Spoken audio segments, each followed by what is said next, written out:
సందర్భాలు మనిషి జీవితంలో ఎదురవుతూనే ఉంటాయి. కానీ ఎవరైతే అటువంటి సమయంలో, అటువంటి ఆపత్కాలంలో, ఆపద సమయంలో దేవుని యందు విశ్వాసం ఉంచుతారో, దేవుని మీద ఆనుకుంటారో, వారు ఖచ్చితంగా దేవుని యొక్క సహాయాన్ని పొందుకుంటారు. దీని మీదే మన విశ్వాసం ఆధారపడి ఉంటుంది. దేవుడు కూడా తగిన కాలంలో జోక్యం చేసుకుంటాడు.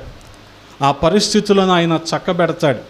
చక్కబెట్టి మనలను సంతోషంతో నింపుతాడు. హల్లెలూయా. ఆయన మీద ఆధారపడటమే మనం చేయవలసిన పని. ఇక తరువాత ఆయన చేతికి అప్పగించుకోవటమే. ఆయన ఖచ్చితంగా తగిన కాలంలో ఆయన జోక్యం చేసుకుంటాడు. వాస్తవంగా ఆయన జోక్యం చేసుకోవటం లేదు అంటే గమనించండి, మనుషులుగా మన ప్రమేయం ఎక్కువ ఉన్నప్పుడు ఆయన జోక్యం కలుగజేసుకోడు. మన ప్రమేయం కాకుండా ఆయన చిత్తానికి మనం అప్పగించుకున్నప్పుడు ఆయన గమనించండి జోక్యం కలుగజేసుకుంటాడు. మనకు మరి భద్రతను, క్షేమాన్ని అందించి అటువంటి ఆపత్కాల సమయంలో మనల్ని విడిపించటానికి ఆయన సిద్ధంగా ఉన్నాడు. హల్లెలూయా. కాబట్టి ప్రియ సహోదరి సహోదరులారా, గమనించండి, ఈనాటి ఆపత్కాలమే రేపు ప్రభువుని మనం మహిమపరిచే పరిస్థితిలోనికి మనల్ని తీసుకువెళ్తుంది. అందుకనే ఆ చరణంలో చాలా స్పష్టంగా రాయబడి ఉంది కదా, ఆపత్కాలమున నీవు నన్ను గూర్చి మొరపెట్టుము, నేను నిన్ను విడిపించెదను, నీవు నన్ను మహిమపరచెదవు. ఈరోజు మనము మొరపెడతాం, కానీ రేపు ఆయనను మహిమపరుస్తాం. గమనించండి, ఈ మొరకు మహిమపరచటానికి మధ్యలో గమనించండి ఆయన అద్భుతమైన కార్యాలు జరుగుతాయి. హల్లెలూయా. ప్రతి గమనించండి, ఆ పరిస్థితిని బట్టి మనం కృంగిపోవచ్చు, ఆ పరిస్థితిని బట్టి మనం చాలా కంగారు పడిపోవచ్చు. కానీ దేవునికి ఎప్పుడైతే అప్పగించుకుంటామో ఆయన తగిన సమయంలో మన కోసం గొప్ప కార్యాలను చేస్తాడు. హల్లెలూయా. దాన్ని బట్టి మనం ఏం చేస్తాం? ఆయనను మహిమపరుస్తాం. అందుకని మొర వెనక ఏమి దాగి ఉంటుందంటే మహిమ దాగి ఉంటుంది. మొర వెనుక మహిమ దాగి ఉంటుంది. కాబట్టి ఆ మొర నుంచి ఆయనను మహిమపరిచే స్థితిలోనికి మనం వెళ్ళాలి అంటే ఖచ్చితంగా మనం చేయవలసిందేంటో తెలుసా? ఆయనందు విశ్వాసం ఉంచాలి, ఆయన మీద ఆధారపడాలి, ఆ రీతిగా ఆయన మీద మనము ఆనుకోవాలి. అప్పుడే ఇటువంటి గొప్ప కార్యాలను మనం చూడగలం, గమనించగలిగితే. మరి అటువంటి పరిస్థితులే కొన్ని లేఖనాల్లో మనం చూస్తూ ఉంటాం. ఈ ఆపత్కాలంలో దేవుడు వారికి ఏ రీతిగా సహాయం చేశాడు అనేది మనం చూస్తూ ఉంటాం. చూడగలిగితే మొట్టమొదటిగా ఒక దేశం, అది ఇశ్రాయేలు దేశం. నిర్గమాకాండము 2వ అధ్యాయము 23వ వచనంలో వారు ఎటువంటి పరిస్థితుల్లో ఉన్నారు గమనించండి. అలాగున అనేక దినములు జరిగిన మీదట ఐగుప్తు రాజు చనిపోయెను. ఇశ్రాయేలీయులు తాము చేయుచున్న వెట్టి పనులను బట్టి నిట్టూర్పులు విడుచుచు మొరపెట్టుచుండగా, గమనించండి, వెట్టి పనులు బట్టి ఏం చేస్తున్నారు? వారు నిట్టూర్పులు విడుస్తున్నారు. అయ్యో, ఎందుకు వచ్చింది మాకు ఈ పరిస్థితి, మేమే ఎందుకు చెయ్యాలి ఇటువంటి పనులు అని అనుకుంటున్నారు. అని నిట్టూర్పులు విడుస్తూ ఏం చేస్తున్నారు? మొరపెడుతూ ఉన్నారు. గమనించండి, ఇశ్రాయేలీయులు కూడా Arab and the Camel type వాళ్ళే. ఆ పని దొరికేంత వరకు మాత్రం ఐగుప్తులోకి, అయ్యా ఎంత బాగుంటుంది ఐగుప్తులో ఉద్యోగం వస్తే మనకి అనుకున్నారు. వచ్చాక ఏంటి పరిస్థితి? ఈ పని మేము చేయలేకపోతున్నాం కదా. అందుకని ఉద్యోగం చేసే ప్రతి వాళ్ళు ఇంతే. చేసినంతకాలం ఎలా చేస్తారో తెలుసా? చీదుకుంటా, తుమ్ముకుంటా, దగ్గుకుంటా చేస్తారు. చేశాక వస్తుందంటే రాక్షస బలం. రిటైర్ అయిన తర్వాత ఎందుకని? పని లేదుగా, ప్రశాంతంగా ఉంటుంది. వీళ్ళు కూడా పని చేసినంతకాలం ఎలా చేస్తున్నారంట? చేయుచున్న వెట్టి పనులను బట్టి నిట్టూర్పులు విడుచుచు మొరపెట్టుచుండగా తమ వెట్టి పనులను బట్టి వారు పెట్టిన మొర దేవుని యొద్దకు చేరెను. హల్లెలూయా. ఒక దేశముగా ఇశ్రాయేలు ఇప్పుడు ఆపత్కాలంలో ఉంది. ఏంటి ఆపత్కాలం అంటే? ఐగుప్తు బానిసత్వంలో ఉంది. వీరికి వచ్చిన ఆపద ఏంటంటే ఐగుప్తు యొక్క బానిసత్వం. ఆ బానిసత్వంలో వీరి చేత వెట్టి పనులన్నీ కూడా చేయిస్తూ ఉన్నారు. గమనించండి, దుబాయ్లో రూపాయి బదులు 150 రూపాయలు వస్తుందని మన వాళ్ళు వెళ్తారు. వెళ్ళాక అక్కడ కొన్ని కష్టాలు ఎదురవుతాయి. అప్పుడు ఏం చేస్తారు? రేవంత్ రెడ్డి గారు నన్ను ఇక్కడ నుంచి తీసుకెళ్ళిపోండి, లోకేష్ గారు నన్ను ఇక్కడ నుంచి తీసుకెళ్ళిపోండి అంటారు. అరే మరి 150 రూపాయలు తీసుకున్నప్పుడు దేశానికి రూపాయి ట్యాక్స్ కట్టావా? కట్టలా. మనస్సాక్షి లేదు సార్ జనాలకి కదా. విదేశీ డబ్బు తిన్నప్పుడు దేశానికి రూపాయి కనీసం ఏది, కానీ కష్టం వచ్చినప్పుడు మాత్రం నీకు రేవంత్ రెడ్డి కావాలి, నువ్వు అక్కడ నీకు జీతాలు ఇవ్వకపోయేసరికి మమ్మల్ని తీసుకెళ్ళిపోండి అని చెప్పి నువ్వు లోకేష్కి ఫోన్ చేయాలి. ఏంటి ఈ పనులన్నీ కదా. దీని అంతటి వెనుక గమనించండి, దేవుని మీద ఆధారపడకపోవటమే మనుషులు. దేవుని మీద ఆధారపడితే ఖచ్చితంగా దేవుడు గొప్ప కార్యాలే చేస్తాడుగా. అది ఉండదు. తక్కువ కాలంలో ఎక్కువ సంపాదించేయాలి. ఏం చేయాలి? అది ఎంతసేపు ఇదే పని అన్నమాట. గమనించండి. కానీ కనీసం ఈ 400 సంవత్సరాల తర్వాత అయినా సరే వీళ్ళకి ఆ నొప్పి ఏంటో తెలిసింది, ఇశ్రాయేలీలకి ఆ బాధ ఏంటో తెలిసింది. కాబట్టి ఏం చేస్తున్నారు? ఆ వెట్టి పనులు వారికి వెక్కసం అయిపోయినాయి. అప్పటి వరకు చేసిన పనే, కానీ ఇప్పుడు ఎలాగుంది ఆ పని? కష్టం అనిపిస్తుంది. కాబట్టి ఏం చేస్తున్నారు? వారు దేవునికి మొరపెట్టుకుంటున్నారు. గమనించండి, ఎంతగా అంటే ఎందుకు ఇంతగా మొరపెట్టుకుంటున్నారంటే వాస్తవానికి వారి ప్రాణాలు విసిగిపోయినాయి. వారి ప్రాణాలు విసిగిపోయినాయి. మొదటి అధ్యాయం 14వ వచనంలో చూస్తారా? వారు ఇశ్రాయేలీయుల చేత చేయించుకొనిన ప్రతి పనియు కఠినముగా ఉండెను. వారు జగట మంటి పనిలోను, ఇటుకల పనిలోను, పొలములో చేయు ప్రతి పనిలోను కఠిన సేవ చేయించి వారి ప్రాణములను విసిగించిరి. గమనించండి, అంటే వాస్తవంగా వీరు వెళ్ళిపోవాలి అన్న ఉద్దేశంతో కాదు, కానీ వీరిని ఎలాగైనా సరే బాధ పెట్టాలి, వీరిని కఠినంగా మరి హింసించాలన్న ఉద్దేశం మాత్రం ఐగుప్తీయులకు ఉంది. అంతేగాని వీరిని పంపించేయాలన్న ఉద్దేశం అయితే లేదు. గమనించండి, ఆ రీతిగా వీరి ప్రాణము విసిగిపోయింది. అటువంటి పరిస్థితుల్లో వీరు చేసింది ఏంటంటే దేవునికి మొరపెట్టారు. హల్లెలూయా. కనీసం అప్పుడైనా దేవుణ్ణి జ్ఞాపకం చేసుకున్నారు, దేవునికి మొరపెట్టారు. వారి మొర దేవుని వద్దకు చేరింది. దేవుడు వారి మూల్గును విన్నాడు. హల్లెలూయా. అంత మాత్రమే కాదు, దేవుడు వారితో చేసుకున్న నిబంధనను జ్ఞాపకం చేసుకున్నాడు. అయ్యో, నా ప్రజలు ఈ రీతిగా హింసించబడటం, ఈ రీతిగా బాధించబడటం నాకు ఇష్టం లేదు. నేను వీరితో చేసుకున్న వాగ్దానం ఏంటది? పాలు తేనెలు ప్రవహించు దేశానికి వీరిని తీసుకువెళ్తాను అనేది. కానీ వీరు అవన్నీ మర్చిపోయి ఎంతసేపు వీరి బ్రతుకు తెరువే ఐగుప్తులో ఎక్కువైపోయింది, కానీ దేవునితో సహవాసం వీరికి లేదు. ఆ రీతిగా ఉండేసరికి దేవుడు కూడా వీరితో మాట్లాడటం మానేశాడు. ఎంత భయంకరమైన పరిస్థితి అది.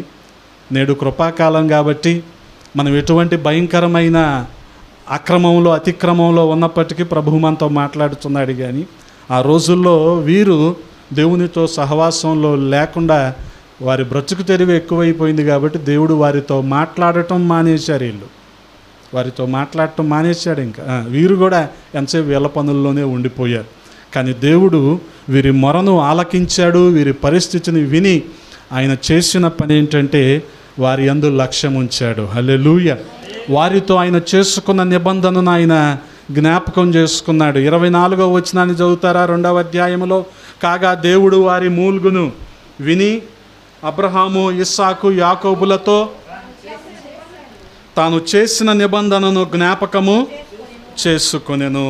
దేవుడు ఇశ్రాయేలీయులను చూచెను, దేవుడు వారి యందు లక్ష్యముంచెను. హల్లెలూయా. పరదేశంలో కదా, పరాయి ప్రాంతంలో బానిసలుగా బ్రతుకుతున్న ఇశ్రాయేలీయుల పట్ల, ఆ రీతిగా బాధించబడుతున్న ఇశ్రాయేలీయుల పట్ల దేవుడు ఎంత గొప్ప కృపను చూపించాడు. గమనించండి, వారి మొరకు ఇప్పుడు ఒక ప్రతిఫలం అయితే దొరికింది. ఏ రీతిగా అంటారు? గమనించండి, ఇశ్రాయేలీయుల మొరను ఆయన విన్నాడు, ఆ నిబంధనను ఆయన జ్ఞాపకం చేసుకున్నాడు. అంత మాత్రమే కాదు, వారి మధ్యలో గొప్ప కార్యాలను ఆయన జరిగించి ఇశ్రాయేలీయులను ఐగుప్తు బానిసత్వం నుండి విడిపించాడు. ఇక ఆ 10 తెగుళ్లలో ఆఖరిది ఏంటంటే సంహారపు దూత ఐగుప్తులోని తొలిచూలు మగపిల్లలందరినీ కూడా హతము చేయటం. ఇది ఈ ఆఖరి సూచక క్రియతో కానీ ఫరోకు మనసు కలగలేదు వీరిని పంపించేద్దామని. అంతకుముందు వరకు ఆ చిన్న చిన్నయేగా, ఈ మిడతలేగా, ఈ కప్పలేగా, ఈ వడగళ్ళేగా, ఈ ఏగా, ఈ నీళ్ళదేముందలే ఇలాగ అనుకుంటూ వచ్చాడు. కానీ ఇక ఎప్పుడైతే మగపిల్లలందరూ చనిపోతూ వచ్చారో అప్పుడు అర్థమైపోయింది వీరి దేవుడు గొప్ప దేవుడు. హల్లెలూయా. ఎందుకనే గమనించండి, వీరు ఎంతగా అణిచివేస్తూ ఉన్నారో ఇశ్రాయేలీల్ని, ఐగుప్తులు అంతగా దేవుని చేత శిక్షించబడుతూ ఉన్నారు. ఆ రీతిగా దేవుడు ఇశ్రాయేలీల మొరను విన్నాడు. గమనించండి. అందుకనే 12వ అధ్యాయంలో మనం చూడగలిగితే 30వ వచనంలో రాయబడి ఉంటుంది కదా, ఆ రాత్రి ఫరోయు అతని సేవకులందరూ ఐగుప్తులందరూ లేచినప్పుడు శవము లేని ఇల్లు ఒక్కటైనను లేకపోయినందున ఐగుప్తులో మహాఘోష పుట్టెను. గమనించండి, అంత గొప్ప కార్యాలను దేవుడు ఐగుప్తులో ఇశ్రాయేలీయుల పట్ల జరిగించారు. హల్లెలూయా. ఆ రీతిగా ఆ కార్యాలను బట్టి అంటే మొదటగా వీరు చేసింది ఏంటి? దేవునికి మొరపెట్టుకున్నారు. దేవుడు వీరి పక్షంగా కార్యాలు చేశాడు. ఆ తర్వాత వీరు చేసిన పని ఏంటో గమనించండి. నిర్గమాకాండము 12వ అధ్యాయం 51వ వచనంలో యెహోవా ఇశ్రాయేలీయులను వారి వారి సమూహముల చెప్పున ఆనాడే ఐగుప్తు దేశములో నుండి వెలుపలకు రప్పించెను. ఐగుప్తు దేశంలో నుండి వెలుపలకు రప్పించాడు. దేవుడు చేసిన గొప్ప కార్యం ఇది. దీనికి ముందు ఏముంది? ఇశ్రాయేలీయులు దేవుణ్ణి మొరపెట్టుకోవటం ఉంది. వారు మొరపెట్టారు, దేవుడు గొప్ప కార్యాలు జరిగించాడు. ఆ తర్వాత 14వ అధ్యాయంలో చూడగలిగితే 14వ అధ్యాయము 17వ వచనంలో ఇదిగో నేనే ఐగుప్తుల హృదయములను కఠినపరచుదును,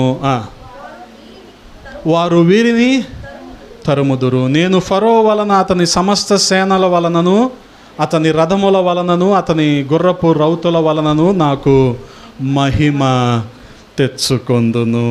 హల్లెలూయా.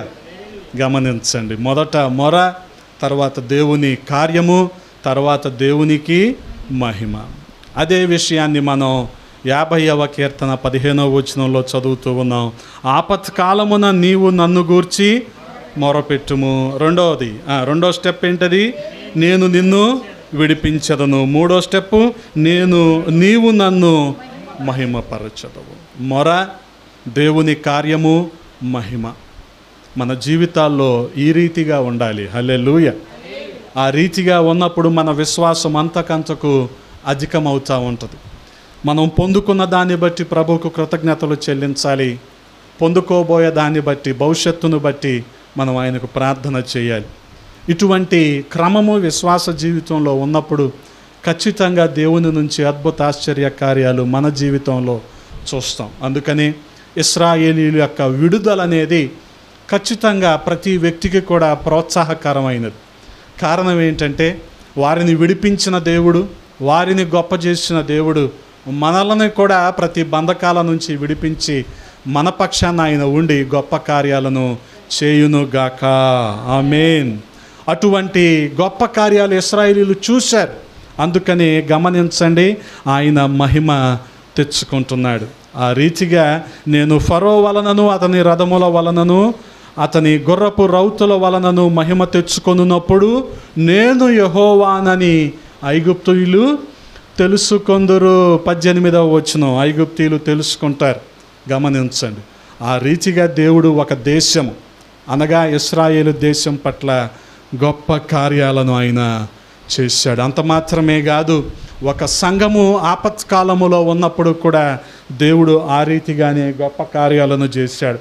ఒక దేశము ఆపత్కాలంలో ఉన్నప్పుడు దేవుడు వారి పక్షాన గొప్ప కార్యాలు చేశాడు. ఒక సంఘము అనగా ఆదిమ సంఘము అపోస్తల కార్యములు 12వ అధ్యాయములో మనం చూడగలిగితే మరి అప్పటి పరిపాలకులు రోమా ప్రభుత్వము సంఘానికి బాధను, బలత్కారాన్ని, మరి బందికానాన్ని ఇటువంటివన్నిటిని కూడా పరిచయం చేశారు. అంటే ఆదిమ సంఘం ఇప్పుడు ఆపత్కాలంలో ఉంది. ఏంటి ఆదిమ సంఘానికి కలిగిన ఆపద అని మనం అర్థం చేసుకోగలిగితే, మరి ఆనాడు వారు బంధకాలలో ఉన్నట్టు మనం చూస్తూ ఉన్నాం. 12వ అధ్యాయం అపోస్తుల కార్యముల్లో పేతురు బంధించబడి చెరసాలలో ఉన్నాడు. సంఘమైతే పేతురును బట్టి అత్యాసక్తితో ప్రార్థన చేస్తున్నారు. గమనించండి, బంధకాలలో సంఘం ఉంది, బంధకాలలో పేతురు ఉన్నాడు, సంఘం మాత్రం అత్యాసక్తితో దేవునికి మొరపెట్టుకుంటున్నారు.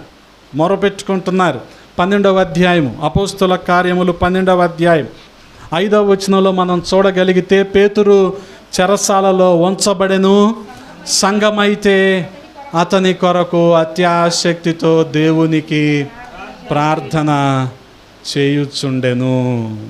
గమనించండి, అత్యాసక్తితో ప్రార్థన చేయుచుండెను. ఏంటి పరిస్థితి? ఈ బంధకాలు ఏం చేసినాయి అంటే సంఘంలో ఒక రకమైన ఐక్యతను తీసుకొచ్చాయి.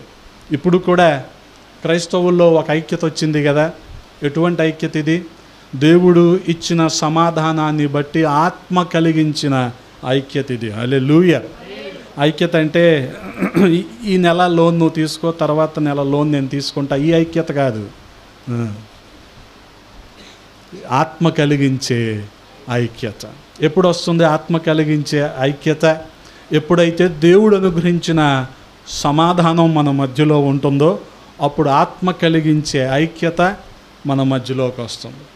దేవుడు అనుగ్రహించే సమాధానం, గమనించండి, అన్ని దానాలలో కంటే సమాధానం చాలా గొప్పది కదా. మనం అనుకుంటాం నేత్రదానం, అన్నదానం, వస్త్రదానం, భూదానం, గోదానం, విద్యాదానం ఇవన్నీ చేయొచ్చు, ఆఖరి కన్యాదానం కూడా చేయొచ్చు అనుకుంటాం మనం. కానీ ఈ దానాలన్నిటికంటే గొప్పది ఏంటంటే సమాధానం. ఎవరిచ్చిన సమాధానం? దేవుడు అనుగ్రహించిన సమాధానం, ఆత్మ కలిగించిన ఐక్యత. అది ఎప్పుడైతే సంఘంలో ఉంటుందో సంఘము ఖచ్చితంగా సమిష్టిగా మొరబెడుతుంది కదా. ఇప్పుడు కూడా వీళ్ళలో అటువంటి సమాధానం, అటువంటి ఐక్యత వచ్చింది. కారణం ఏంటి? పేతురు ఎక్కడున్నాడు? జైల్లో ఉన్నాడు. సంఘం అయితే అత్యాసక్తితో దేవునికి మొరపెట్టుకుంటూ ఉన్నారు. ఎంతకంటే గమనించండి, అనేకులు కూడి ప్రార్థన చేసే పరిస్థితిలోకి సంఘం వచ్చేసింది. అపోస్తుల కార్యములు 12వ అధ్యాయములో 12 ఒకసారి చదువుదామా? ఇట్లు ఆలోచించుకొని అతడు మార్కు అను మారు పేరు గల యోహాను తల్లి అయిన మరియ ఇంటికి వచ్చాను. అక్కడ అందరూ ఏం చేస్తున్నారు? అనేకులు కూడి ప్రార్థన. ఒకరు కాదు, ఇద్దరు కాదు, అనేకులు, చాలామంది. కారణం ఏంటి? వారికి ఒక అవసరత వచ్చింది, ఒక ఆపద సమయం వచ్చింది. ఏంటంటే పేతురు చెరసాలలో ఉన్నాడు. ఎప్పుడైతే సంఘము అత్యాసక్తితో ప్రార్థన చేసిందో, మరి ఒకటిగా వీరు కూడి ప్రార్థన చేశారో, సంఘముగా వీరు దేవునికి మొరపెట్టారో, దేవుడు తన దూతను పేతురు దగ్గరికి పంపించాడు. 7వ వచనం ఒకసారి చూస్తారా? ఇదిగో ప్రభువు దూత అతని దగ్గర నిలిచెను, అతడుండిన గదిలో వెలుగు ప్రకాశించెను. దూత పేతురు ప్రక్కన తట్టి త్వరగా లెమ్మని చెప్పి అతని లేపగా సంకెళ్ళు అతని చేతుల నుండి, గమనించండి, అదే దూత శత్రువుని కూడా సంహరించాడు. వీరి మొరను ఆలకించిన దేవుడు దూతను పంపించాడు, పేతురు సంకెళ్ళను ఓడదీశాడంతే.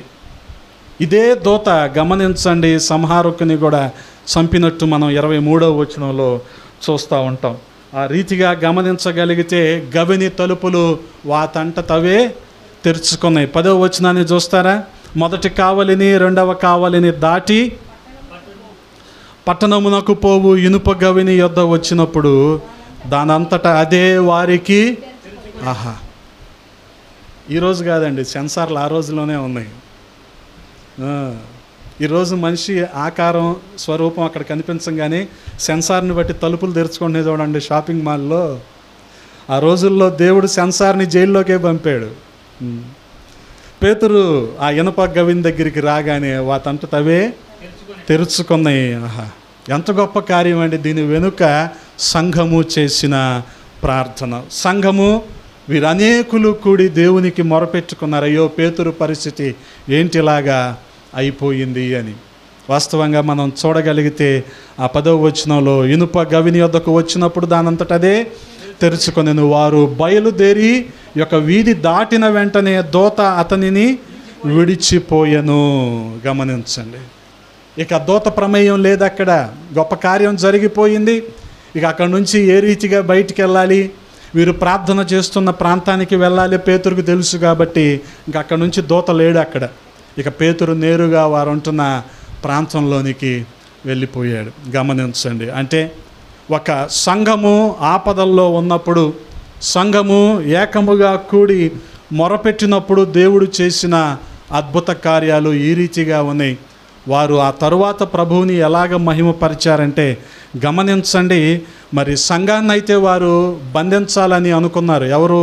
రోమా ప్రభుత్వం వారు. కానీ దేవుడు తన వాక్యాన్ని విస్తారముగా ప్రకటించేలాగా చేశాడు. హల్లెలూయా. అందుకనే 24వ వచనంలో మనం చూడగలిగితే దేవుని వాక్యము ప్రబలమై వ్యాపించుచుండెను. హల్లెలూయా. గమనించండి, ఉన్న పరిస్థితి ఏంటి? బంధకాలు. కానీ వ్యాపించిందేమో దేవుని వాక్యము. హల్లెలూయా. ఆ రీతిగా గమనించగలిగితే మరి ఒక దేశము అనగా ఇశ్రాయేలీలు ఆపత్కాలములో ఉన్నప్పుడు దేవుడు వారిని ఐగుప్తు బానిసత్వంలోంచి విడిపించాడు. వారి మొరను ఆయన విన్నాడు, ఆలకించాడు, నిబంధనను జ్ఞాపకం చేసుకున్నాడు.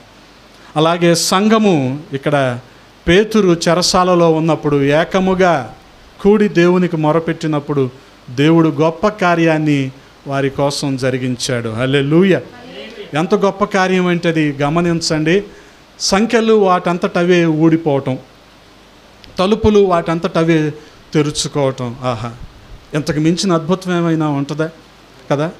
ఆ తలుపులు తెరుచుకోవాలంటే రోమా ప్రభుత్వం అనుమతించాలి. ఎన్ని రోజులకు వస్తుందో ఆ అనుమతి పత్రం, అప్పుడు వరకు వీళ్ళు ఎదురు చూడాలి. ఇది మాటతో అయ్యేది కాదు కదా. కానీ దేవుడు గొప్ప అద్భుతాన్ని వారి కోసం జరిగించాడు. హల్లెలూయా.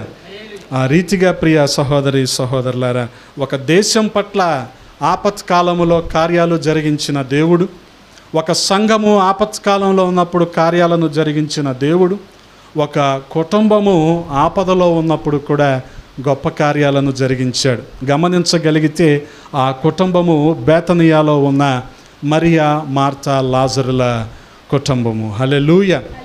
దేవుణ్ణి ప్రేమించిన కుటుంబము, దేవుడు కూడా వారిని ప్రేమించాడు.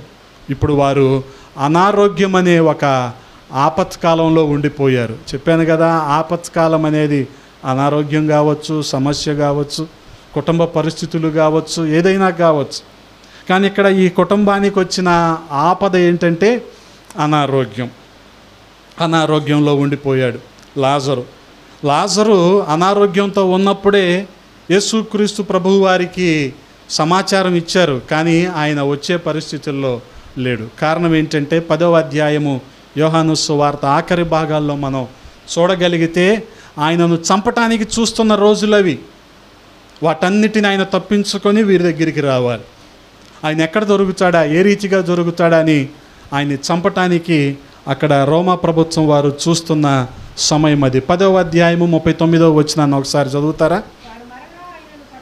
అదిగోండి, మరలా ఆయనను పట్టుకొన చూచి గాని ఆయన వారి చేతి నుండి తప్పించుకొని పోయెను. గమనించండి, ఆ రీతిగా దేవుడు ప్రేమిస్తున్న కుటుంబమే, చిన్న కుటుంబమే. ఆ చిన్న కుటుంబంలో ఇప్పుడు వచ్చిన ఆపద ఏంటంటే అనారోగ్యం. ఈ అనారోగ్యాన్ని బట్టి వారు ప్రభువుకి మొరపెట్టుకున్నారు. 11వ అధ్యాయము 3వ వచనంలో చూడగలిగితే అతని అక్కా చెల్లెండ్రు, ప్రభువా ఇదిగో నీవు ప్రేమించువాడు రోగి అయి ఉన్నాడని ఆయన యొద్దకు వర్తమానము పంపిరి. కానీ ఆయన వచ్చే పరిస్థితిలో ఉన్నాడా? లేడు. గమనించండి, ఇతను అనారోగ్యంలో అనగా లాజరు అనారోగ్యంలో ఉన్నప్పుడే సమాచారం ఇచ్చారు, కానీ ఆయన వచ్చే పరిస్థితిలో లేడు. కానీ ఆయన ఎంతగా ఈ కుటుంబాన్ని ప్రేమించాడంటే గమనించండి, లాజరు యొక్క పరిస్థితుల్లో దేవాది దేవుడు కలుగజేసుకొని ఆ పరిస్థితులన్నిటిని కూడా ఆయన అధిగమించి గమనించండి తన సొంత ప్రాంతానికి వెళ్ళటానికి ఆయన వెనుతీయలేదు. హల్లెలూయా. గమనించండి ప్రియ సహోదరి సహోదరులారా, 15వ వచనంలో చూడగలిగితే మీరు నమ్మునట్లు నేను అక్కడ ఉండలేదని మీ నిమిత్తము సంతోషించుచున్నాను. అయినను అతని యొద్దకు మనం వెళ్ళుదము రండని స్పష్టముగా వారితో చెప్పెను. హల్లెలూయా. గమనించండి. అయినా సరే వెళ్దాం, ఇటువంటి మరణకరమైన పరిస్థితులు ఉన్నాయి, దొరికితే నన్ను అప్పగించేస్తారేమో, నన్ను చంపేస్తారేమో అన్న పరిస్థితులు ఉన్నాయి, అయినా సరే వెళ్దామని చెప్పి యేసుక్రీస్తు ప్రభువారు లాజరు దగ్గరికి బయలుదేరారు. ఈ లోపుగానే లాజరు చనిపోయాడు. గమనించండి. వాస్తవానికి యేసుక్రీస్తు ప్రభువారు ఆ కుటుంబాన్ని ప్రేమించిన విధానం మనకి ఇక్కడ అర్థమవుతూ ఉంటుంది. ఎంతగా ప్రేమించాడంటే తన ప్రాణానికి ముప్పు ఉందని సంగతి కూడా ఆయన పక్కన పెట్టి లాజరు కోసం ఆయన వస్తున్నాడు కదా. అందుకనే యోహాను సువార్త 15వ అధ్యాయంలో మనం చూడగలిగితే 13వ వచనంలో రాయబడి ఉంటుంది, తన స్నేహితుల కొరకు తన ప్రాణము పెట్టువాని కంటే ఎక్కువైన ప్రేమ గలవాడెవడును లేడు. దేవుడు అటువంటి స్నేహాన్ని మనతో కలిగి ఉన్నాడు కాబట్టే మన పాపాల నిమిత్తం ఆయన తన ప్రాణాన్ని బలిగా అర్పించాడు. హల్లెలూయా, హల్లెలూయా.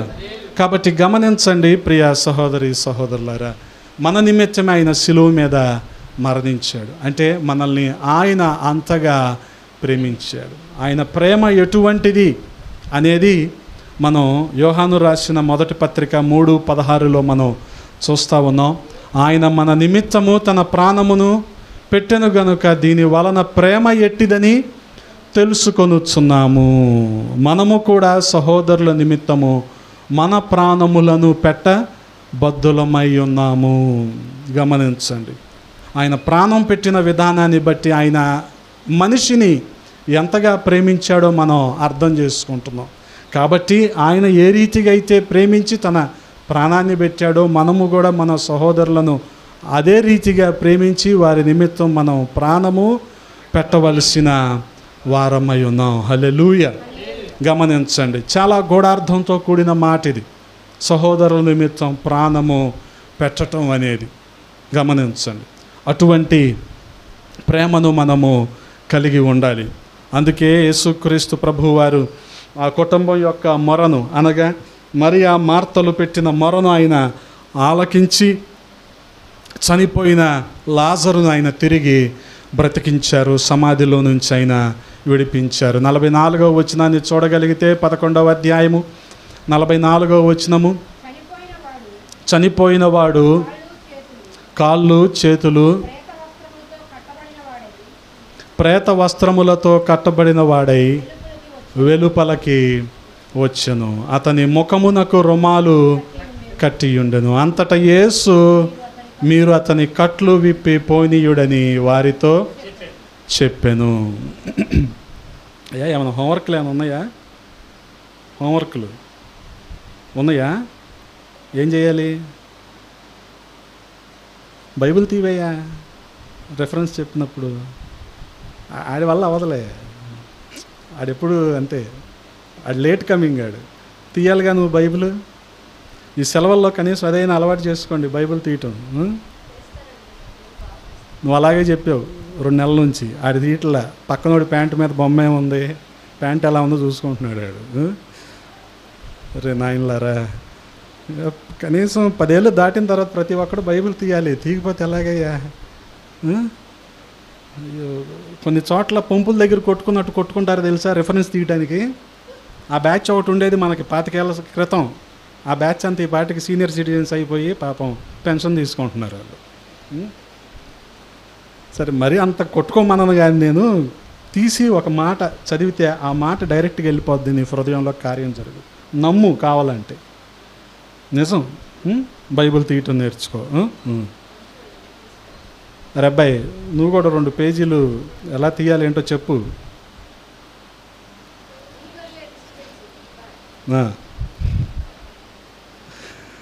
ఇప్పుడు చదవండి 44వ వచనం.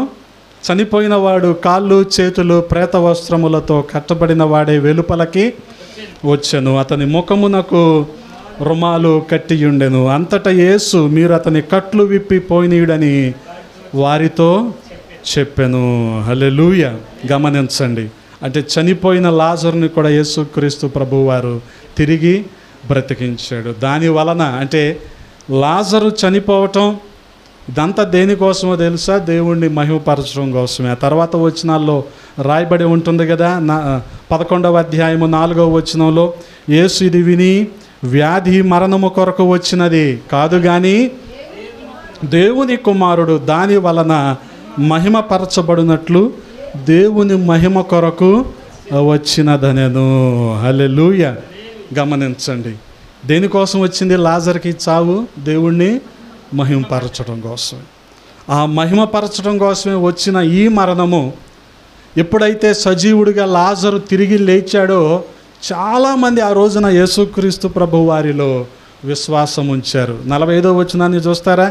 కాబట్టి మరియ యొద్దకు వచ్చి ఆయన చేసిన కార్యమును చూచిన యూదులలో అనేకులు ఆయన యందు విశ్వాసముంచిరి. హల్లెలూయా. గమనించండి, అనేకులు దేవునిలో విశ్వాసం ఉంచారు. ఇది దేవునికి మహిమ కాదా? చావు నుంచి లాజరు బ్రతికి రావటాన్ని బట్టి అనేకులు యూదులు దేవునిలో విశ్వాసం ఉంచారు. అంటే గమనించండి, మనం పెట్టే మొర ఒకానొక పరిస్థితుల్లో దేవునికి మహిమ తెచ్చే రీతిగా ఉంటుంది. అంటే మధ్యలో ఏం జరుగుతుంది అని చెప్పాను, దేవుని ఆశ్చర్య కార్యాలు జరుగుతాయి. హల్లెలూయా. అంత మాత్రమే కాదు, ఒక దేశం మొరపెట్టినప్పుడు దేవుడు అద్భుత కార్యాన్ని చేశాడు. అలాగే ఒక సంఘము మొరపెట్టినప్పుడు దేవుడు అద్భుత కార్యాన్ని చేశాడు. ఒక కుటుంబము మొరపెట్టినప్పుడు దేవుడు అద్భుత కార్యాన్ని చేశాడు, ఆయనకు మహిమ తెచ్చుకున్నాడు. అంత మాత్రమే కాదు, ఒక సహవాసము. గమనించండి, పౌలు శీలల సహవాసం. మరి అపోస్తుల కార్యముల్లోనే 16వ అధ్యాయంలో మనం చూడగలిగితే 19వ వచనంలో వారిద్దరిని కూడా చెరసాల్లో వేశారు. ఆమె యజమానులు తమ లాభ సాధనము పోయనని చూచి పౌలును శీలను పట్టుకొని గ్రామపు చావిడిలోనికి అధికారుల యొద్దకు ఈడ్చుకొని పోయిరి. 23వ వచనంలో చూడగలిగితే వారిని హింసించారు, కొట్టారు. కారణం ఏంటి? ఒక మంచి పని చేశారు. ఏంటా మంచి పని అంటే, పుత్తోను దయ్యం పట్టిన ఒక మనిషిని విడిపించారు ఆ దయ్యం నుంచి. ఇతను మంచి పని చేస్తే వీళ్ళకి వచ్చిన ప్రతిఫలం ఏంటంటే సావు దెబ్బలు. అంత మాత్రమే కాదు, చెరసాల్లో పెట్టడం కదా. ఈరోజును కూడా నువ్వు మంచి పని చేయి, ఖచ్చితంగా నీ మీద ఒక వివక్ష అనేది ఉంటుంది. నువ్వు నిజం మాట్లాడు, ఏం చేస్తారు? ఆఖరికి నీకు బీపీ ట్యాబ్లెట్ వేస్తారు. నిజం మాట్లాడు, నువ్వు యథార్థంగా మాట్లాడు. బద్ధకస్తుడాను, వ్యభిచారాను, తాగుబోతాడాను, నీకు బీపీ ట్యాబ్లెట్ వేస్తారనమాట. అది ఇవన్నీ కాదులే, ఎందుకులే జనాలకి కొద్దిగా సాంబ్రాన్ని వేసేసి పని కానిచ్చుకొని వెళ్ళిపోదాం అనుకుంటే బాగానే ఉంటుంది కదా. నాకు చాలామంది శకన్య గురించి సలహాలు ఇస్తూ ఉంటారు. నువ్వు జనాల్ని పొగుడు, వాళ్ళే నేను పోషిస్తారు, అది ఇదంట. అవునా? మనకని చేత కాదు అది. పోనీ దాన్నే సేవ అనుకొని బతికేద్దామా? కాదు కదా, జీవితం అది కాదు కదా. గమనించండి, కొన్ని సందర్భాల్లో అనుకుంటా ఉంటాను, దేవుని మనస్సెరిగి సేవ చేసేవాళ్ళు ఎంతమంది అని నేను అనుకుంటా ఉంటా. ఎందుకనంటే తండ్రితో పరలోకంలో ఆయన కుడి పార్శ్వన కూర్చునే భాగ్యాన్ని కూడా ఆయన విడిచిపెట్టుకొని ఎక్కడికి వచ్చి ఆయన ఎండకి ఎండి వానకి దడిసి దాహం అయిందని చెప్పి దెబ్బలు కొట్టించుకొని జనాల చేత హింసించబడి ఇవన్నీ అవసరమా? కానీ ఆయన వచ్చాడు కదా. ఇది ఆ మనస్సు నెరిగామనుకో, మనం కూడా ఆ రీతిగానే పరిచర్య చేస్తాం కదా. We stoop down to the level of the recipients. గమనించండి, మనం కూడా ఆ ప్రజల స్థాయికి తగ్గించుకుంటాం. ఇలా తగ్గించుకునే స్థాయి ఉండే పరిచర్య నేటి దినాల్లో కనిపించకపోవటం చాలా విచారకరం. ఆఖరికి ఈ థమ్సప్ బ్యాచ్ కూడా మేము అపార్ట్మెంట్లో సేవ చేస్తాం, మేము పెద్ద పెద్ద కార్పొరేట్ వాళ్ళకి చెప్తాం, మేము సూట్ వేసుకుంటాం. ఇదే సేవ? నువ్వు ప్రభు ప్రేమను గుడిసెల వాళ్ళకి చెప్పు, డేరాల్లో ఉండే వాళ్ళకి చెప్పు, కారుతున్న ఇంట్లో కూర్చొని సువార్త చెప్పు. నువ్వు వర్షం పడినప్పుడు నీళ్లు కారుతాయి కదా, అటువంటి ఇంట్లో కూర్చొని సువార్త చెప్పు. ఇది కదా దేవుడు మన నుంచి కోరుకుంది. మిషనరీలు చేసిన పరిచర్య కూడా అదే కదా. ఆ శీతల ప్రాంతం విడిచిపెట్టేసి ఈ ఉష్ణ మండలాల్లోకి వాళ్ళు వచ్చి, అర్రే ఎక్కడ మర్చిపోతున్నాం మనం ఈ విషయాలన్నీ అంటే, వారి త్యాగాన్ని ఎరుగని తరంలో మనం ఉన్నాం. వారి త్యాగాన్ని ఎరుగని తరంలో మనం జీవిస్తున్నాం. కాబట్టి నీ సేవ అంతా ఎంతసేపు ఎవరికంటే, ఎవరు ఉద్యోగస్తులు ఉంటారో, ఎవరు ఖరీదైన బంగ్లాల్లో ఉంటారో వాళ్ళ కోసమే. దేవుడు నన్ను వారికి సువార్త చెప్పటానికి. మరి వీరేమైపోతారు? ఓహో, వీరి కోసం జాయిబాబు ఉన్నాడా? మంచిది. మనల్ని మనం మోసం చేసుకుంటున్నాం కదా. దేవుడు వారి కోసం కూడా రక్తం కార్చాడు అన్న సంగతి ఎలా మర్చిపోతున్నాం మనం కదా. అందుకని గమనించండి, ఈ 16వ అధ్యాయంలో గొప్ప అద్భుతం జరుగుద్ది. చదవండి, చూడగలిగితే 23వ వచనంలో, వారు చాలా దెబ్బలు కొట్టి వారిని చెరసాలలో వేసి భద్రముగా కనిపెట్టవలెనని చెరసాల నాయకుని ఆజ్ఞాపించిరి. అందుకని అతను ఏం చేశాడు? అతడు అట్టి ఆజ్ఞను పొంది వారిని లోపల చెరసాలలోనికి, ఏది మామూలుగా క్యాష్ కౌంటర్లో కాదంట, లాకర్లో పెట్టారు ఇప్పుడు తీసుకెళ్ళి. క్యాష్ కౌంటర్ అయితే బయటే కనపడుద్ది కదా బ్యాంకులో, లాకర్ ఎక్కడ ఉంటుంది మనకు కనపడుద్దా? ఇది లోపల వేయటం అంటే. స్ట్రాంగ్ రూమ్లో తీసుకెళ్ళి పెట్టారు మనవాడిని ఇప్పుడు. ఎందుకని? 12లో పేతురు తప్పించుకున్నాడు, 16లో పౌలు శీలలో తప్పించుకోవటానికి వీల్లేదు. అందుకని ఏం చేశారు?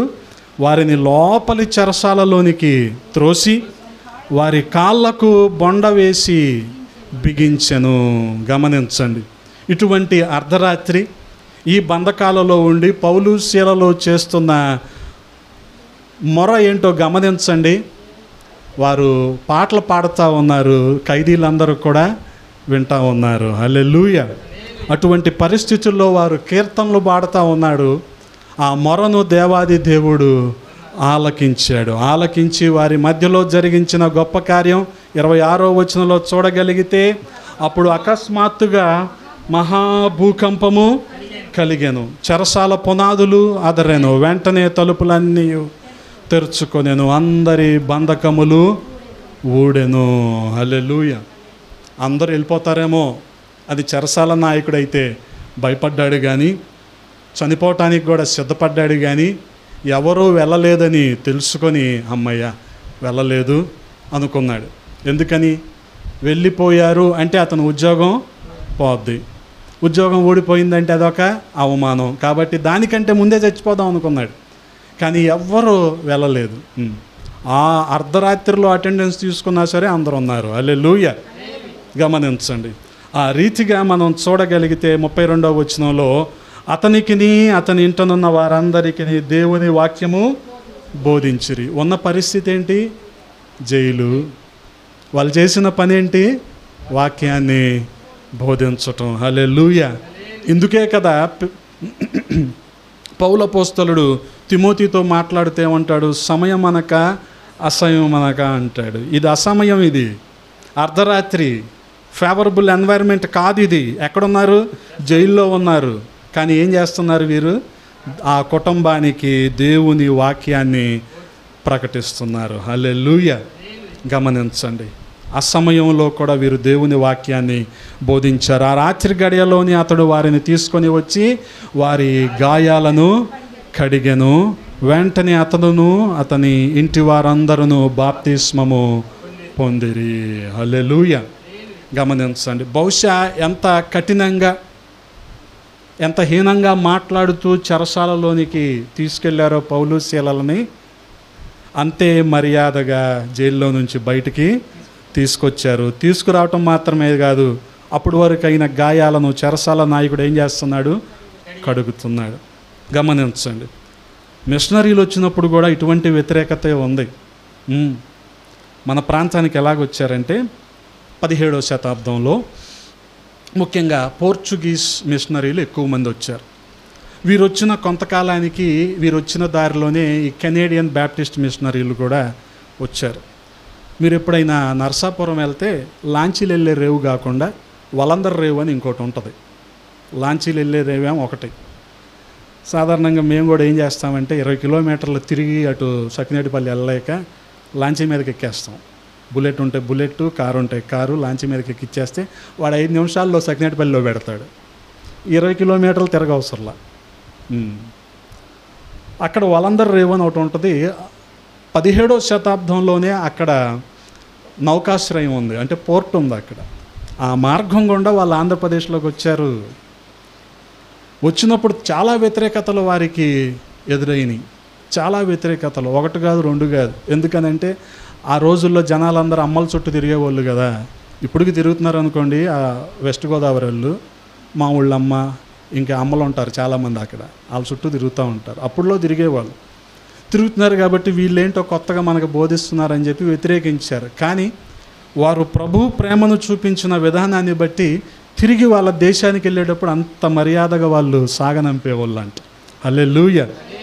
ఆ దొరల పేర్లు వీళ్ళకు పెట్టుకునేవాళ్ళు అంట. అంటే వారు దేవుని ప్రేమను ఆ స్థాయిలో వీరికి చూపించారు.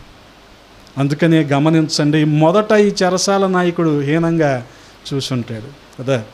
ఇక వయసుతో, హోదాతో, డబ్బుతో సంబంధం లేదు కదా.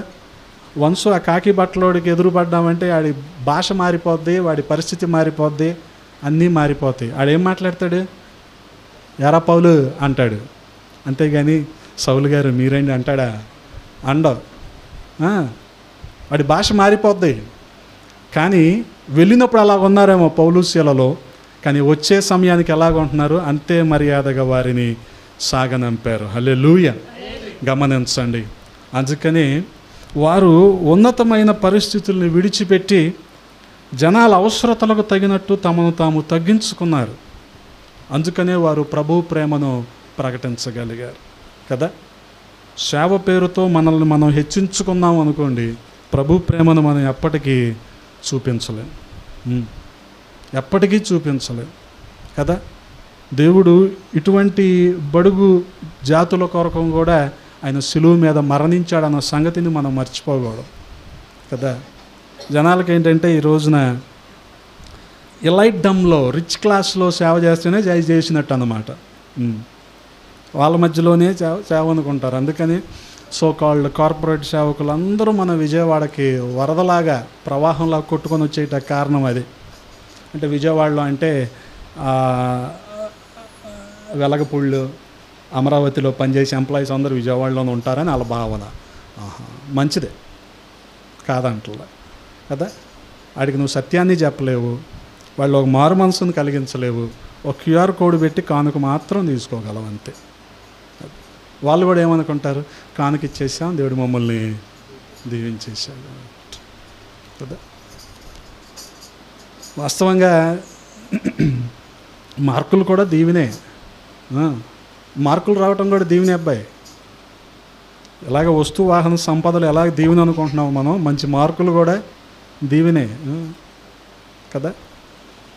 ఆ అమ్మాయి ఎవరికి 600 వచ్చేసినాయి అంట. మంచిదే. మా రోజుల్లో 500 వస్తే ఆయన్ని మేము మార్స్ నుంచి వచ్చాడు, అంతరిక్షం నుంచి వచ్చాడు అన్నట్టు చూసేవాళ్ళం. 500 వస్తాయి మా రోజుల్లో. ఈ రోజుల్లో 590 వచ్చినా సరే మనిషికి తృప్తి లేదు. మరి ఆలోచించుకోండి. శకన్యాలో కూడా కనీసం 550 రావాలి, 560 రావాలి కదా. సరిపల్లి రాజేష్ వాళ్ళ అమ్మాయికి చెప్పాడంట, అమ్మా మనల్ని అందరూ 30-40 మార్కుల వాళ్ళు అంటున్నారు, నువ్వు 90 తెచ్చుకో అమ్మా అన్నాడంట. ఆ అమ్మాయి నిజంగానే తెచ్చుకుంది. మనం కూడా తెచ్చుకోవాలండి. అట్లీస్ట్ 90%, 540 దాటి మనం ఉంటే బాగుంటుంది. అవన్నీ లేకుండా 500 కంటే తక్కువ ఉండి ఎందుకు ఆ స్మార్ట్ వాచీలు ఎందుకు, ఆ జీన్స్ ఎందుకు, అడావుడు ఎందుకు, బైకులు ఎందుకు, సైకిళ్ళు ఎందుకు, ఏం చెప్పుకోవడానికి కదా. అందుకని మీకు ఎప్పుడు ఒక మాట చెప్తా, చదివితే నీకంటే బాగా ఎవడు చదవకూడదు, అలా చదవాలి నువ్వు కదా. నువ్వు 90%లో ఉండాలి. మోషే ఎవరు? ఐగుప్తులో ఉన్న సకల విద్యలన్నిటిల్లో ప్రావీణ్యం ఉంది. 90% 40% కాదు మోషే. దేవుడు 90% పిలిచాడు. అర్థం చేసుకోండి, 90% పిలిచాడు దేవుడు. కాబట్టి నువ్వు కూడా అలా 90%లో ఉండాలి కదా. అందుకని తర్వాత చేసేది ఎలాగో షాబే కదా, మాకెందుకు మార్కులు అనుకుంటారు. ముఖ్యంగా మా వాళ్ళే అనుకుంటారు, కాదురా అబ్బాయి మార్కులు రావాలి అని చెప్తాను నేను. వాళ్ళని యూనివర్సిటీకి తీసుకెళ్ళి, అరే అబ్బాయి నేను ఇక్కడే చదువుకున్నాను, ఇదిగో ఈ రూమ్లోనే నేను ఉన్నాను అని చెప్తే, ఎందుకు పెద్దనానా నేను సేవ చేస్తాగా అంటారు. నాకేమో పరువు పోయినట్టు ఉంటుంది.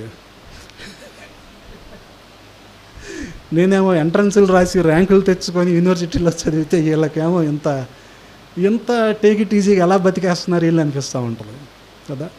ఆ కాంపిటేటివ్ స్పిరిట్ ఏమైపోద్ది కదా.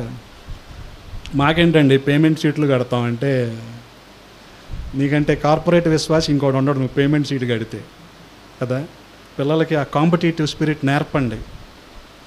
పోటీలో వాడు నిలబడాలి, పోటీలో సీట్ సంపాదించాలి, మెరిట్ స్కాలర్షిప్లు రావాలి. అది కదా దేవునికి మహిమ. నువ్వు అడ్డగోలుగా ఫిలిప్పీన్స్లోనూ, యుక్రెయిన్లోనో, చైనాలోనూ ఎంబీబీఎస్ చదివిస్తే అదే. నువ్వు ఇక్కడ నీట్ రాయాలి, నీకు కనీసం గుంటూరు మెడికల్ కాలేజీలో సీట్ రావాలి ఎంబీబీఎస్. ఇది కదా. అర్థం చేసుకోరేంటి అసలు? అంటే జనాలు ఏంటంటే దేవుడు మమ్మల్ని దీవించాడు, మేము పేమెంట్ షీట్ అయినా కడతాము అనే మోసంలో బతికేస్తున్నారు కదా. ఎవడు సొమ్ము సార్ ఇది పేమెంట్ షీట్ కట్టడానికి? అందుకనే తల్లిదండ్రులు పిల్లల్ని ప్రోత్సహించండి చదవటానికి. పేమెంట్ షీట్ కట్టి వాళ్ళని బద్దకస్తుల్ని చేయొద్దు. మీకు డబ్బులుంటే ఉన్నాయి, ఆ స్థానంలో 2 హర్యానా గేదెలను కొనుక్కోండి పేమెంట్ షీట్ కట్టే బదులు. అవి ఏం చేస్తాయి? నిజం నాన్న, అసలు డైరీ ఫామ్కి ఎంత డిమాండ్ ఉంది ఈ రోజున. వీడికి పేమెంట్ షీట్ కట్టే బదులు హర్యానా గేదెలు 2 కొనుక్కోవటం మంచిది. ఎందుకు చెప్తున్నానంటే, వీడిప్పుడు ఇంటర్మీడియటే సరిగ్గా చదవలేక ఇంజనీరింగ్ పేమెంట్ షీట్ అంటాడు. ఇప్పుడు మీరు పెట్టిన పెట్టుబడిని ఎక్కడ రికవర్ చేసుకోవాలి? కట్నంలో రికవర్ చేసుకోవాలి. అంత ఇవ్వాలంటే వీడికి ఎంత ప్యాకేజ్ ఉండాలి? సంవత్సరానికి ఎన్ని లక్షలు వీడు సంపాదించగలిగి ఉండాలి? ఆలోచిస్తున్నారా? ఎంత దూరం మీరు ఆలోచించాలి కదా. అందుకని చక్కగా కాంపిటేటివ్ స్పిరిట్తో నువ్వు గవర్నమెంట్ స్కూల్లో చదివినా తప్పు లేదు, కార్పొరేట్లోనే చదవవసరంలా. నువ్వు గవర్నమెంట్ స్కూల్లో చదివి నీకు ఇంగ్లీష్ రాకపోయినా తప్పు లేదు, విలువలు వస్తాయి, నేను నమ్ముతా అది. బాగా చదివావా? ఎంత వచ్చినాయి? మంచిది, very good, keep it up. ఇంకోటి గమనించండి, ఒక దేశాన్ని, ఒక సంఘాన్ని, ఒక కుటుంబాన్ని, ఒక సహవాసాన్ని ఆపత్కాలంలో రక్షించిన దేవుడు, వారి పక్షంగా గొప్ప కార్యాలు చేసిన దేవుడు, ఒక వ్యక్తి ఆపత్కాలంలో ఉన్నా సరే గొప్ప కార్యాలను చేసినట్లుగా మనం చూస్తున్నాం. ఆ వ్యక్తి ఎవరంటే యోబు. గమనించండి, ఎటువంటి ఆపత్కాలం అంటే వివరించలేనంత బాధ కదా. ఆస్తి పోయింది, ఆరోగ్యం పోయింది, భార్య చూస్తే వ్యతిరేకిగా మారిపోయింది. ఇంకేం చేయాలి ఇది ఆపత్కాలం కాకపోతే? అందుకనే మనం చూడగలిగితే 13వ అధ్యాయం 15వ వచనంలో అంటున్నాడు యోబు, ఇదిగో ఆయన నన్ను చంపినను నేను ఆయన కొరకు కనిపెట్టుచున్నాను, ఆయన సన్నిధిని నా ప్రవర్తన న్యాయమని రుజువుపరుచును కదా. మనకన్నీ ఇస్తేనే దేవుడని మనం గుర్తించే ఈ రోజుల్లో నన్ను చంపినా సరే ఆయన దేవుడే అని యోబు అంటూ ఉండటం ఎంత గొప్ప మాదిరి అది. గమనించండి, నన్ను చంపినా సరే నేను ఆయన కొరకు కనిపెట్టుచున్నాను, ఆయన సన్నిధిని నా ప్రవర్తన న్యాయమని రుజువుపరుచును. హల్లెలూయా. గమనించండి, వాస్తవానికి యోబు పరిస్థితి మనందరికీ తెలుసు కదా. తనకున్న ఆస్తి, తనకున్న ఆరోగ్యము, తన కుటుంబము మొత్తం కూడా దూరం అయిపోయినాయి.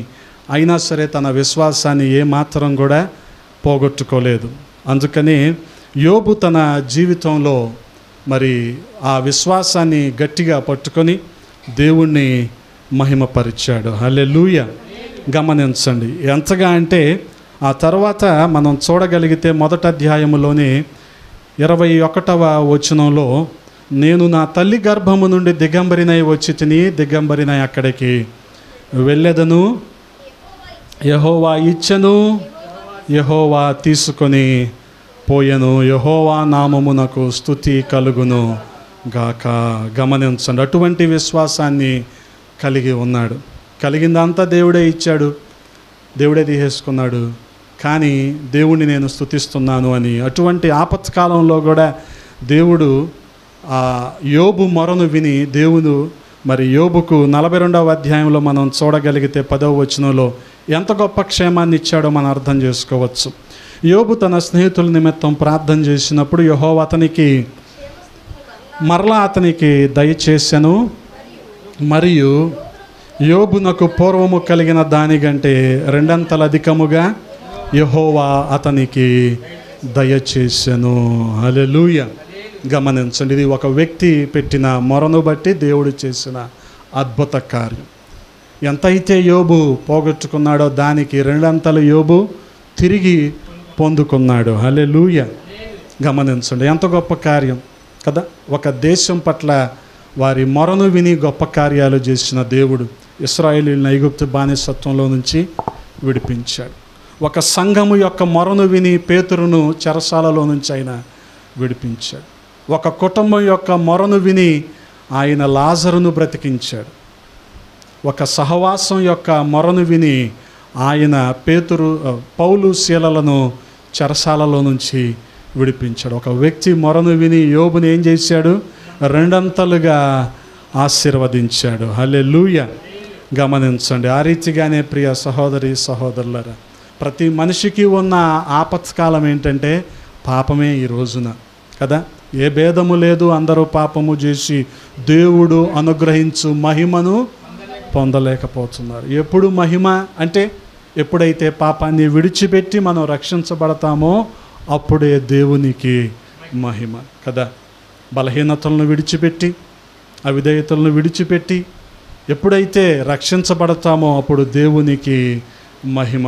అందుకనే రోమీలకు రాసిన పత్రిక 10వ అధ్యాయము 12వ వచనంలో రాయబడి ఉంటుంది కదా, యూదుడని గ్రీసు దేశస్థుడని భేదము లేదు, ఒక్క ప్రభువే అందరికీ ప్రభువై ఉండి తనకు ప్రార్థన చేయు వారందరి ఎడల కృప చూపుటకును ఐశ్వర్యవంతుడై ఉన్నాడు.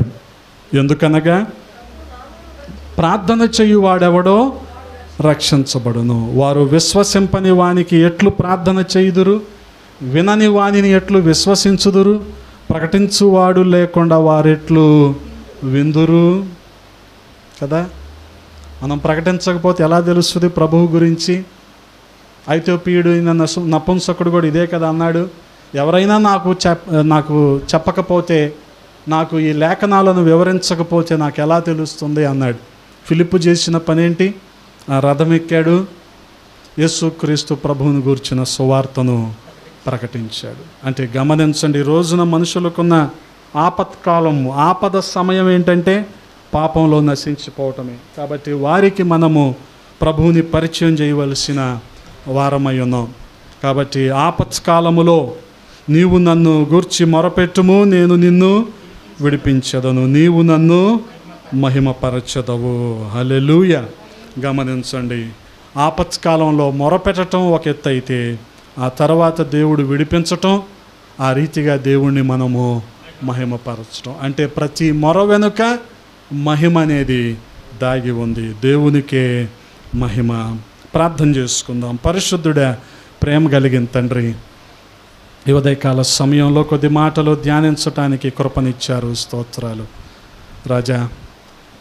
మీకు మొరపెట్టి మీ నుంచి అద్భుతాలను మేము పొందుకొని మిమ్మల్ని మహిమపరిచే వారంగా ఉండటానికి నేర్పబడ్డామయ్యా. ఈ మాటలను మా హృదయంలో భద్రపరచండి, నీరు కట్టి ఫలింపచేయండి. మీకే మహిమలు ఆరోపిస్తూ యేసయ్య పరిశుద్ధ నామంలో అడిగి వేడుకుంటున్నాము తండ్రి. ఆమేన్.